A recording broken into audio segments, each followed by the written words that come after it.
नमस्कार। व्याख्यान में आप सबका स्वागत है। इस कालांश में हम वृद्धि संधि की शेष सिद्धियों को करने का प्रयास करेंगे और उनसे संबंधित वार्तिक तथा सूत्रों के अर्थ को भी समझेंगे। इनमें प्रथम एक वार्तिक दी गई है जो इस प्रकार है। प्रवत्सतर कंबल वसनार्ण दशानाम ऋण।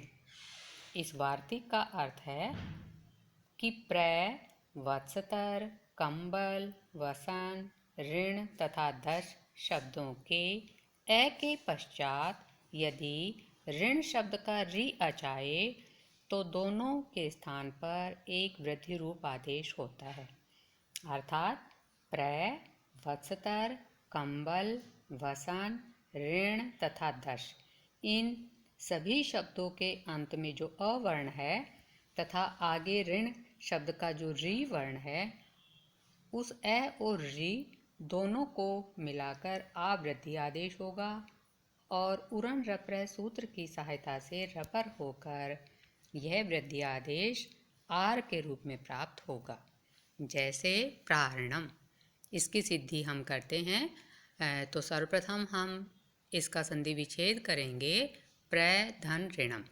फिर लिखेंगे इस अवस्था में प्रथम बिंदु में लिखेंगे प्रवत्सतर कंबल वसनार्ण दशानाम ऋणे। इस वार्तिक से प्र के आकार तथा ऋणम के ऋकार के स्थान पर या रि वर्ण के स्थान पर आवृद्धि करने पर और उरण रप्रय सूत्र से रपर करने पर प्रहलंत आर धन णम रूप बना। दूसरे बिंदु में लिखेंगे वर्णों को मिलाने पर प्रारणम रूप सिद्ध होता है। प्रहलंत में आ की मात्रा जुड़ गई, रहलंत आगे वाले वर्ण पर गया और फिर धन का निशान हटाकर मैं को मिला दिया तो रूप बना प्रारणम। प्रारणम का अर्थ होता है बहुत बड़ा ऋण। इसी तरह से वत्सतर, कंबल, वसन, ऋण तथा दश, इन शब्दों के साथ ऋण शब्द को जोड़कर शब्द बनेंगे क्रमशः वत्सतरार्णम, कंबलार्णम, वसनार्णम, ऋणार्णम तथा दशार्ण है। क्रमशः इनके अर्थ होते हैं। वत्सरार्णम का अर्थ होता है बछड़े के लिए जाने वाला ऋण। कंबलार्णम कंबल का ऋण, वसनार्णम वस्त्र का ऋण, ऋणार्णम ऋण चुकाने के लिए जाने वाला ऋण तथा दशार्ण का अर्थ होता है 10 प्रकार के जल वाला देश विशेष। यह देश विशेष का विशेषण है। प्रारणम की तरह हम इन शब्दों का संधि विच्छेद करेंगे तो वत्सतरार्णम का संधि विच्छेद होगा वत्सतर धन ऋणम। कंबलार्णम का संधि विच्छेद होगा कंबल धन ऋणम। वसनार्णम का पदच्छेद होगा वसन धन ऋणम। ऋणार्णम का होगा ऋण धन ऋणम तथा दशार्ण का संधि विच्छेद होगा दश धन ऋण है। फिर ठीक इसी प्रक्रिया से प्रारणम की जो प्रक्रिया हमने अपनाई उस प्रक्रिया से और इस वार्तिक से हम इन सभी शब्दों के अंतिम ए और आगे वाले ऋण शब्द के री के स्थान पर आर वृद्धि आदेश करेंगे। इन सभी शब्दों के अंतिम वर्ण में ए जब निकल जाएगा तो सबके अंतिम वर्ण हलंत रह जाएंगे और आगे से री निकलने पर ण जिनमें णम या आगे दशार्ण में ण शेष रहेगा। फिर वर्णों को मिलाने पर ये रूप सिद्ध होंगे क्रमशः वत्सतरार्णम, कंबलार्णम, वसनार्णम, ऋणार्णम तथा दशार्ण। इन सभी शब्दों की सिद्धियां मोबाइल के स्क्रीन पर प्रारणम की लिखित सिद्धि को देखते हुए आप स्वयं करेंगे तो भली भांति समझ पाएंगे। अब अगली सिद्धि है प्रार्थति। प्रार्थति का अर्थ है बहुत चलता है या प्रकृष्ट रूप में गमन करता है। इस सिद्धि में जो दो शब्द हैं वे हैं प्रय और रिच्छति। जो प्रथम पद है वह उपसर्ग है और दूसरा है धातु का। इसलिए दो सूत्र ऐसे आए हैं जो बताएंगे कि उपसर्ग किसे कहते हैं और धातु किसे कहते हैं। उसके पश्चात संधि का विधान करने वाला सूत्र आएगा। अतः हम पहले इन सूत्रों को पढ़ेंगे। प्रथम सूत्र है उपसर्गः क्रियायोगे। इस सूत्र की वृत्ति के अनुसार इसका अर्थ होगा प्रादयः क्रियायोगे उपसर्ग संज्ञा स्युः। प्रय आदि की क्रिया के योग में उपसर्ग संज्ञा होती है। प्रय आदि में कौन कौन से आते हैं तो बताया प्रय, परा, अप, सम, अनु, अव, निस, निर, दुस, दुर, वि, आम, नि, अधि, अपि, अति, सु, उद, अभि, प्रति, परि तथा उप। प्रादय, क्योंकि इनके आदि में प्रय है इसलिए इस पूरे समूह को कहा गया प्रादय। कि ये जब क्रिया के साथ जुड़ जाते हैं तो इनको उपसर्ग कहा जाता है।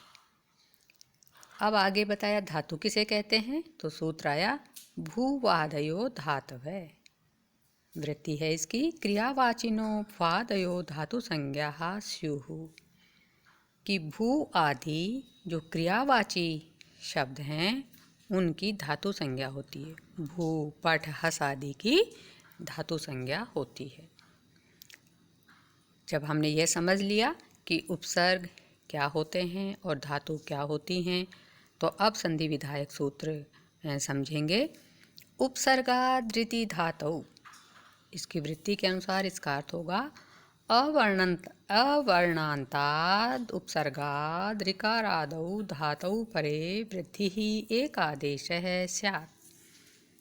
वृत्ति के अनुसार सूत्र का अर्थ होगा कि अवर्णांत उपसर्ग से परे ऋकार आदि धातु रहने पर भी एक वृद्धि आदेश होता है। अर्थात पूर्व पद में ऐसा उपसर्ग हो जिसके अंत में अवर्ण हो तथा उसके पश्चात ऐसी धातु का रूप हो जिसका प्रथम वर्ण ऋ अच हो, तो उन दोनों वर्णों के स्थान पर एक वृद्धि आदेश होता है और वह वृद्धि आदेश भी हमें आर के रूप में प्राप्त होगा क्योंकि अ और ऋ को मिलाकर आवृद्धि होगी तथा उरन रप्रय सूत्र की सहायता से रपर होगा तो वृद्धि आदेश होगा आर। अब हम सिद्धि करते हैं प्रार्थति की। सबसे पहले विच्छेद करेंगे प्रय धन ऋच्छति, फिर लिखेंगे इस अवस्था में। फिर यहाँ प्रथम बिंदु में कुछ हमें अधिक लिखना होगा कि उपसर्गः क्रियायोगे सूत्र से प्रय की उपसर्ग संज्ञा तथा भूवादयो धातुवः सूत्र से ऋच्छति की धातु संज्ञा की। यह बात हमने अधिक लिखी पहले की सिद्धियों से। अब हम दूसरे बिंदु में बताएंगे कि उपसर्गादृति धातु सूत्र से प्रय के अ तथा ऋच्छति के ऋ इन दोनों वर्णों के स्थान पर आवृद्धि तथा उरन रप्रय सूत्र से रपर करने पर प्रय आर धन क्षति रूप बना। प्रय हलंत आर में रय हलंत फिर आगे री निकल गया तो आधा छ ती रूप बना। फिर तीसरे बिंदु में लिखेंगे वर्ण सम्मेलन करने पर प्राक्षति रूप सिद्ध होता है। प्रय हलंत में आ की मात्रा जोड़ी और आगे वाले वर्ण पे चला गया और धन का निशान हटाकर सभी वर्णों को मिलाया तो रूप बना प्राक्षति। इस तरह से हमने इस कालांश में 3 सूत्रों की सहायता से एक सिद्धि की प्राक्षति तथा एक वार्तिक के द्वारा 6 शब्दों की सिद्धियों को समझा, जिस वार्तिक के अनुसार उन सभी शब्दों में अ और ऋ को मिलाकर आर वृद्धि आदेश प्राप्त होगा। प्राक्षति में भी आर वृद्धि आदेश किया जाएगा। इस तरह हमने सभी वे सिद्धियां इस व्याख्यान में समझी हैं जिनमें ए और री को मिलाकर आर वृद्धि आदेश होगा। इस व्याख्यान में इतना ही और इसके साथ ही वृद्धि संधि समाप्त होती है। स्वस्ति, धन्यवाद। जयतु संस्कृतम, जयतु भारतम।